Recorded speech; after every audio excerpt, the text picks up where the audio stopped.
Hey, and welcome back to the Michael Cohen Show, where we continue on our journey. And we're getting there real fast to 250,000 subscribers. So if you like what you hear, you like what you see, hit the like button and share with a friend. But also, make sure to subscribe. Alrighty, we cannot ignore talking about this. Donald Trump's town hall with Sean Hannity. Well, first of all, it seems like Trump has forgotten that America is a democracy. This dumb shit really opens his mouth again and forgets that America is a democratic republic. Let's take it to the clip, and you'll get my additional reaction. I'm not going to allow it. You can't take the chance.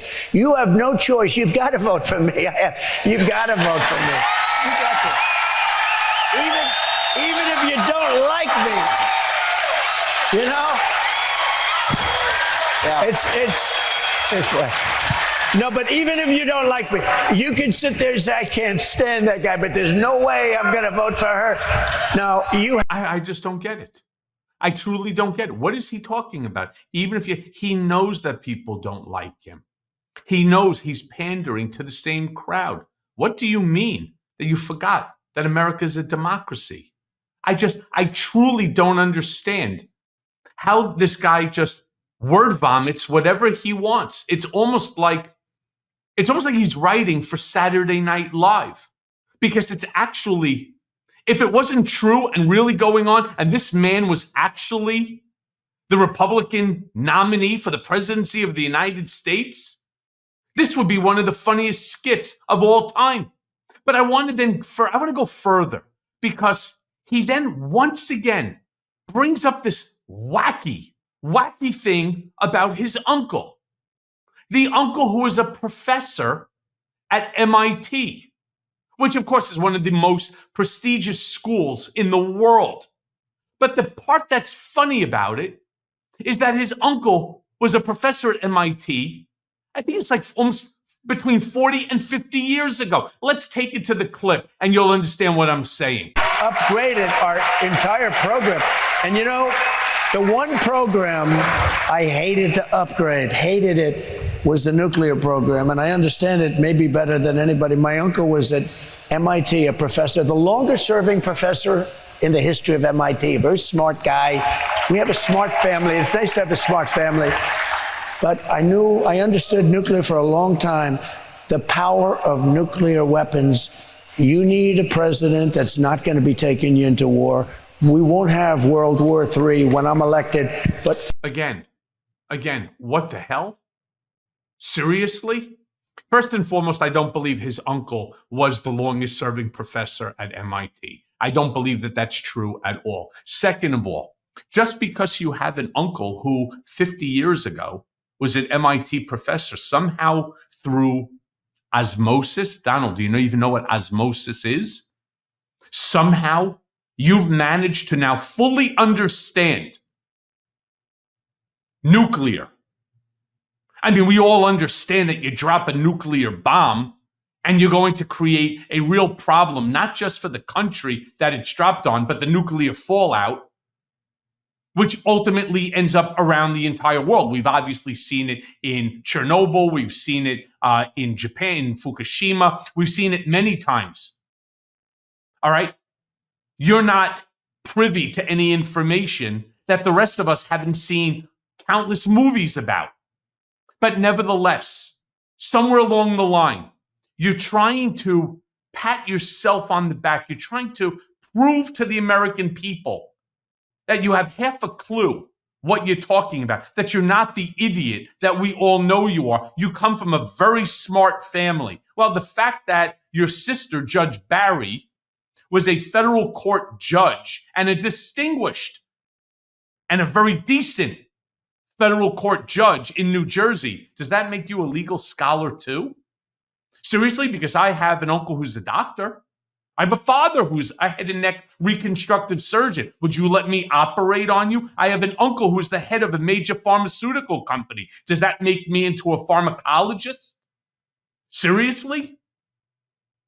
What the hell are you talking about? How is it that you believe that only your DNA somehow manages to give you knowledge that people study They study their entire lives to be proficient at it, but you automatically are born with it. Sir, let me be very clear about something. You are a fucking idiot. Okay? And then I want to go to the next one. I want to go to the next clip where he forgets this fucking genius that he's running against Kamala Harris and not Joe Biden. It's fantastic. Let's go to the clip. I can't imagine New Hampshire voting for him. Anybody in New Hampshire, because they're watching right now, but anybody in New Hampshire that votes for Biden and Kamala, I really think I call her him that's voting for Biden. And then he realized the dementia sort of paused for a moment, and he realized that he's running not against Joe Biden, New Hampshire, right? That you're not going to see Joe Biden's name on the ticket. You're going to see Kamala Harris, and you're going to see Tim Walz as the Democratic ticket for the presidency in November. Donald, take notes. Think before you speak. You are an embarrassment to the DNA before you. You are an embarrassment to your father. You're an embarrassment to your uncle, the MIT professor. You are an embarrassment to your sister, the judge. Just when things couldn't get stupider, he brings up once again the term weird. Why? Because it's really bothering him that Tim Walz labeled him in one speech that has now gone viral, that everybody's using the words, calling him, Donald Von Schitzenpants, and Shady Vance weird. Let's go to the clip and you'll get my final reaction. Let me play Kamala. There's something weird with that guy. He's a weird guy. JD is not weird. He's a solid rock. I happen to be a very solid rock. We're not weird. We're other things perhaps, but we're not weird. But he is a weird guy. He walks on the stage. There's something wrong with that guy. And he called me weird. And then the fake news media picks it up. That was the word of the day. Weird, weird, weird. They're all going, but we're not weird guys. We're very solid people that want our country to be great again. I mean, it's very simple. 10 times. Count it yourself. Play this clip back in less than 30 seconds in the, again, word vomit speech, cutting off Sean Hannity, the moderator, 10 times. Using the word weird, talking about Tim Walz, and talking about how the media use that word to describe him and Shady Vance. Why is he doing that? What is the purpose behind 10 times using the same word? Because he truly believes that if he continues to repeat it, calling Tim Walz, it's like a fourth grader, a third grader. I'm rubber, you're glue. Whatever you say, bounces off me and sticks to you. That's what he's doing. He's trying to be repetitive so as to convince you that it's not Tim Walz that labeled him weird. It's he who has labeled Tim Walz weird. And I find it comical, if not despicable, that there are a slew of people there at that interview, rally, whatever you want to call it, that is sitting there and applauding the level of stupidity that is emanating from that gaping anus underneath Donald's nose. So, my friends, look, the choice once again is clear. You can vote for somebody who is intelligent, who speaks with empathy, with passion, with conviction, or you can speak to an idiot who is weird. So the difference, again, could not be more stark.